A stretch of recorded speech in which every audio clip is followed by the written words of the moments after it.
This is Fred Rabinowitz, and I'm a therapist and professor of psychology at the University of Redlands, and I have a practice that specializes in work with men. I run a men's group that's been going for over 30 years, every Wednesday night from 7 to 9. And my practice consists mainly of men who are in some kind of transition in their lives.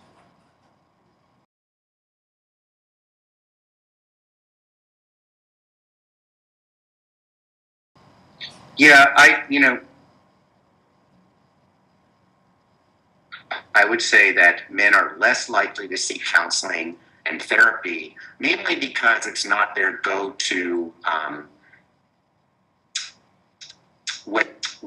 way of most men who've been raised with traditional masculine norms tend to be more likely to go to friends or talk to people they know and try to figure it out themselves. I think the norms around being self-sufficient and not asking for help, and also what I've noticed is the shame that comes from admitting that maybe something's not going well, also prevents men from coming to therapy. Now, having said that, the guys that do come often get a lot out of the process. They have a lot of expectations that maybe they're going to cry and be vulnerable and all these things that might make them feel like they're less than. And my experience is that most guys, once they're in and realize that they're just talking about their lives, really actually enjoy the process, and it helps them to understand themselves, and they look forward to coming.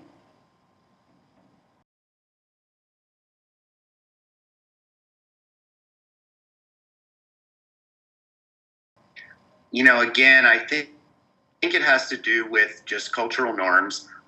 Men are used to not showing much emotion in public settings, and so what I've learned from the guys I talk to is that they do grieve. They do express some loss and feeling of sadness, but usually it's done privately, not with other people around. And so when they are with other people, they do what most guys do, which is to just kind of put on a front that says, I'm okay, yeah, no problem. Hey, how are you dealing with your divorce? Or how are you dealing with this? What happened to you? And they're like, yeah, I'm good, And so that's sort of a way to protect oneself, but it also is a way to it doesn't give good information to other guys. So a lot of times guys come in and say, how come I'm feeling all this stuff? And when my friends have had this experience, I don't notice that they're feeling it the way I am. And it's one of those things where you know yourself much better. You know what you're feeling. You know what you're experiencing. You may not have words for it, but you know what it feels like.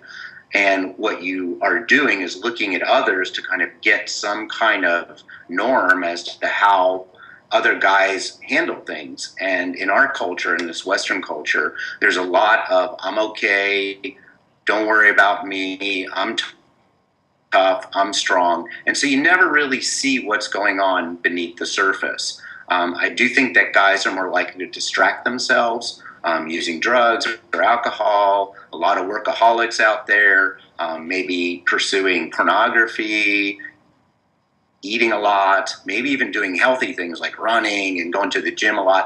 Those are some of the ways that I think men distract themselves. I think culturally women are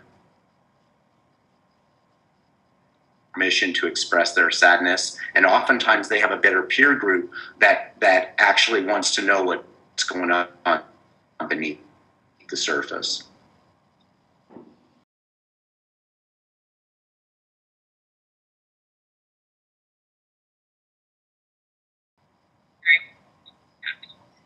Yeah, like I said, I think that therapy is a super positive way for guys to take care of themselves. They're initially reluctant. They're initially feel a lot of shame around talking about those things, but in reality, once they start opening up and talking, it feels really good. And they might experience some pain, in talking about their conflicts, but usually they feel better afterwards. There's a lot of holding in that guys do, and that oftentimes results in tension, in anxiety, and like what we talked about before, some sort of like indulgences and addiction, just as a way to kind of handle what's going on inside. Once they have a place to share that, it feels like there's a release. Men's groups are really good in terms of getting a reality check on what guys are really feeling underneath the surface. Unfortunately, there aren't that many groups around. Men's groups are hard to get started. I've been running one for a long time, and so I have the word of mouth and the internet and all that kind of stuff. And sometimes guys who are in the midst of the crisis of a divorce need maybe some individual therapy, because a group relies on the everybody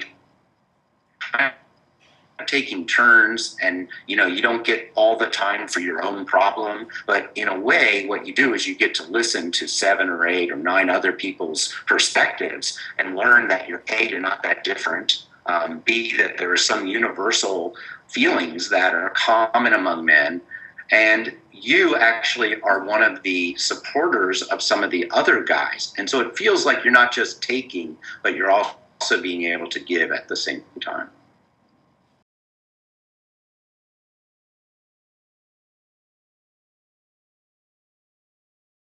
Yeah, I think, again, I think men and women are typically socialized very differently. And so I think that for guys, a lot of times when there is no feedback, or everything's going the way it usually goes, they don't notice that there's a problem. Oftentimes when their partner announces to them, like, hey, I'm not happy, or this isn't working, they get caught off guard because they were trying to do whatever they were trying to do, and they didn't really pick up on the discrepancy that the partner might have been feeling. On the other hand, some men are used to getting a lot of attention, or used to being connected to their partner, and they might be the one to say, you don't seem as engaged, you're not as into sex, you're not really wanting to do things with me, and that could be a problem.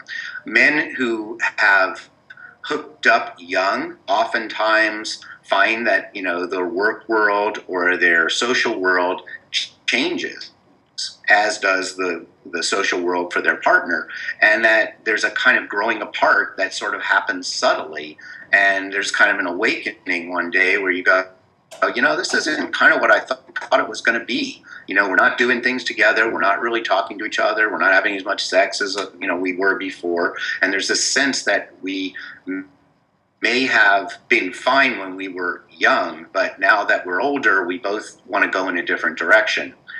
The other thing that could happen is when there's a family involved, that kids take a lot of energy, and oftentimes, out of no fault of either person, most of that energy goes towards parenting and helping their kids, and the relationship itself doesn't really get much nurturing beyond we're parents together. And so there might come a point where one or both of the partners recognize we're not really communicating with each other. We don't really connect with each other anymore.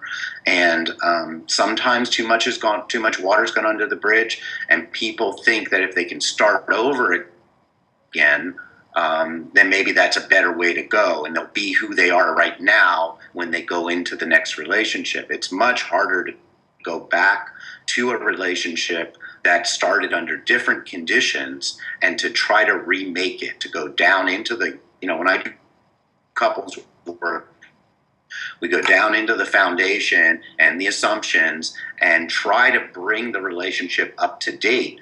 But for some folks, they don't want it different, or they liked it the way it was. And so the counseling is very difficult.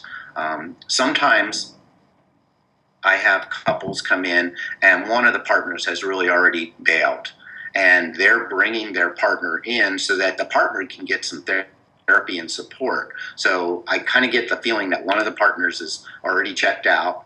They're not really willing to work very much on the relationship, but they want their partner, who they still care about, to have someone like a therapist that they can talk to when they're going through the loss or the separation.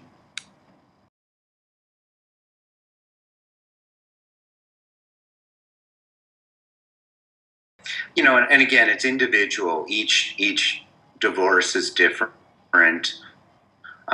Each relationship is different. But I would say some of the common fears have to do with losing custody rights if there are children, a feeling that they're not going to have enough money, that their partner is going to, it's going to require a huge investment, not only in attorney's fees, but also in just the settlement. Another fear might be that, their partner is going to end up with someone who might not be good to their kids, which could also be, again, that may not happen, but it's a fear that I think some of the guys talk about. And I think post-divorce guys are nervous about getting involved again. A lot of men do get involved in relationships maybe before they're ready, and most of those don't work out very well. So sometimes it's just a sexual relationship or serial dating, and with internet dating, you can go out on a date every single night. And it's a way, I think, for some guys to just sort of soothe the pain, but they don't really work through the loss very well. I think most men need to have some time to be with themselves, maybe go to counseling, think about their own patterns, think about their own life and what they want and need, maybe talk about the feelings that come with either the disappointment or the betrayal of the relationship not working, and then having some time to sort of know what they're looking for the next time they're in a relationship, rather than just jumping in because they're afraid.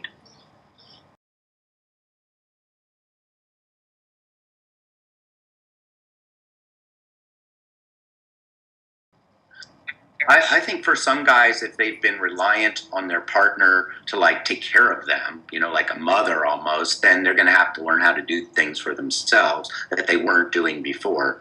I think the other thing would be just kind of dealing with your aloneness and your sense of being, without that connection. I think sometimes because of socialization, men don't convey in words what they appreciate about the relationship. And sometimes, especially in a heterosexual relationship, the partner feels like they're not. And after the fact, the guy's like, no, I appreciated it, but I didn't say it. I didn't let her know what it was that I really did appreciate.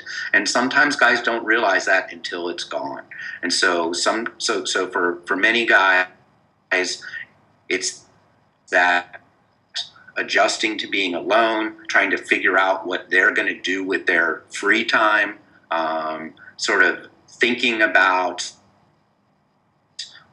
how to reconnect with friends, and of course, when are they going to get back to maybe pursuing a relationship again.